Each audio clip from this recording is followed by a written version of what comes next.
కేంద్ర మాజీ మంత్రి ప్రముఖ పారిశ్రామికవేత్త కావూరు సాంబశివరావు మృతి పట్ల రాజకీయ సినీ ప్రముఖులు వ్యాపారవేత్తలు వివిధ రంగాల ప్రముఖులు బంధువులు సంతాపం ప్రకటించారు. హైదరాబాద్ బంజారాహిల్స్లోని నివాసంలో ఉన్న ఆయన పార్థివ దేహానికి నివాళులు అర్పించారు. కావూరి సాంబశివరావు మృతి పట్ల బీఆర్ఎస్ కార్యనిర్వాహక అధ్యక్షుడు కేటీఆర్ సంతాపం ప్రకటించారు. కావూరి నివాసానికి వెళ్లి ఆయన భౌతిక కాయానికి నివాళులు అర్పించారు. కేటీఆర్తో పాటు బీఆర్ఎస్ నేతలు మాజీ మంత్రి శ్రీనివాస్ గౌడ్, పువ్వాడ అజయ్ కుమార్, మాజీ ఎంపీ నామా నాగేశ్వరరావు నివాళులు అర్పించారు. ఈ సందర్భంగా కేటీఆర్ మాట్లాడుతూ కావూరి సాంబశివరావుతో తనకున్న పాత జ్ఞాపకాలను నెమరు వేసుకున్నారు. ముఖ్యంగా 2009లో కేసీఆర్ నిరాహార దీక్ష అనంతరం తెలంగాణ, ఆంధ్రప్రదేశ్ రాష్ట్రాల్లో ఉద్యమాలు ఉవ్వెత్తున ఎగసిపడిన కాలాన్ని ఆయన గుర్తు చేశారు. కావూరి మృతి పట్ల బీజేపీ రాష్ట్ర అధ్యక్షుడు రామచంద్రరావు సంతాపం తెలిపారు.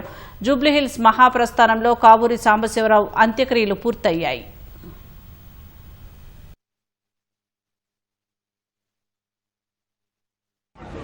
వారు వ్యక్తిగతంగా చాలా నిక్కచ్చైన సమైక్యవాది, రాష్ట్రం ఉమ్మడిగానే ఉండాలని కోరుకున్న వ్యక్తి.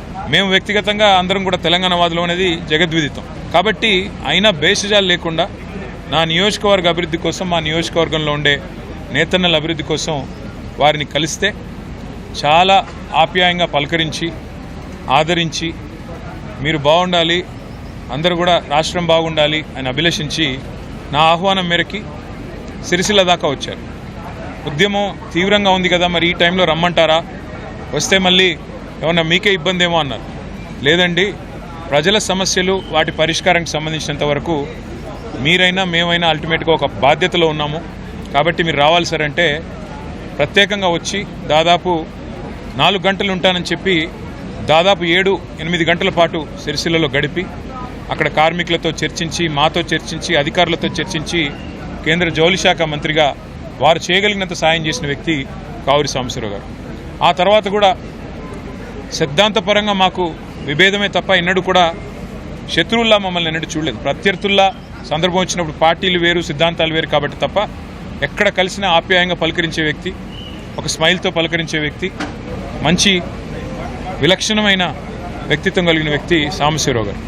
అట్లాంటి వ్యక్తి ఈరోజు మరణించడం అంటే డెఫినెట్గా ఇది వారి కుటుంబానికే కాదు, మరి మన రాష్ట్రానికి, అట్లాగే ముఖ్యంగా వారు ప్రాతినిధ్యం వహించిన నియోజకవర్గానికి అందరికీ కూడా తీరని లోటు. 1984లోనే వారు స్కిల్ డెవలప్మెంట్ అనేది ఇప్పుడు వారి యువతకు ఉపాధి కల్పించడానికి మొదలుపెట్టినటువంటి ఒక పథకాలు వారు తీసుకున్నటువంటి ఈ 1984లో స్కిల్ డెవలప్మెంట్ ఏదైతే చేశారో వారు, అది ఈరోజు కూడా మన అన్ని ప్రభుత్వాలు కూడా మార్గదర్శకంగా మారినట్టు విషయాన్ని మనం గుర్తించాలి.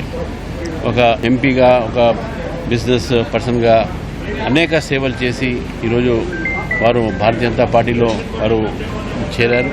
మరి వారి మరణం పట్ల మరొకసారి భారతీయ జనతా పార్టీ తెలంగాణ తరఫు నుంచి వారికి నా ఒక ప్రగాఢమైన సంతాపాన్ని చెప్తాను.